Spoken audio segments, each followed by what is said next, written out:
Hi అందరికీ. చలికాలం వచ్చేసింది కదా. పొద్దున్నే వెచ్చగా చలిమంట వేసుకుంటే బాగుంటుంది అనిపిస్తుంది కదా. పండగ నెల కూడా వచ్చేసింది. భోగి పండక్కి మన ఇంట్లో ఉన్న చెత్త అంతా పోగేస్తూ ఉంటాం కదండి.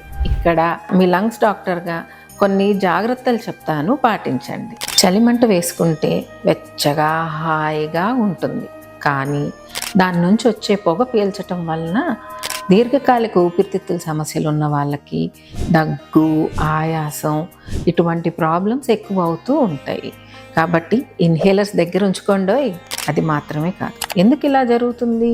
మనము భోగి మంటలో ఇంట్లో ఉన్న పాత చెత్తతో పాటు చెక్క, దువ్వ వంటివి ఆ మంటల్లో వేస్తూ ఉంటాము. వాటిల్ని బయోమాస్ అంటారు. అవి తగలపట్టడం వలన వచ్చిన పొగ పీల్చటం వల్ల ఊపిరితిత్తుల్లో సమస్య మొదలవుతుంది. ఇది మాత్రమే కాదండోయ్, భోగి పండక్కి ఇంట్లో ఉన్న పాత చెత్తతో పాటు మనము ప్లాస్టిక్ సామాన్లు, రంగురంగుల డబ్బాలు, పాత టైర్లు ఇటువంటివన్నీ మనం భోగి మంటల్లో వేస్తుంటాం.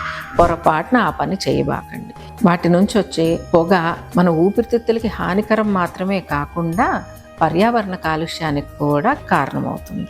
ఏమండోయ్, చలిమంట వేసుకోండి, కానీ దాని నుంచి వచ్చే పొగ నుంచి మీ ఊపిరితిత్తుల్ని కాపాడుకోండి. దయచేసి ప్లాస్టిక్ సామాన్లు, టైర్లు వంటివి ఆ మంటలో వేయకండి. దాని నుంచి వచ్చే విషవాయువుని పీల్చి మీ ఊపిరితిత్తుల్ని పాడు చేసుకోకండి. అలాగే పర్యావరణాన్ని కూడా పాడు చేయకండి. మీరందరూ ఆనందంగా, ఆరోగ్యంగా భోగి పండుగ జరుపుకోవాలనుకుంటూ మీ అందరికీ భోగి మరియు సంక్రాంతి శుభాకాంక్షలు. ఇట్లు మీ doctor Anusha, Modepalli, senior consultant intervention pulmonologist at Guntur KIMS Shikhara hospital.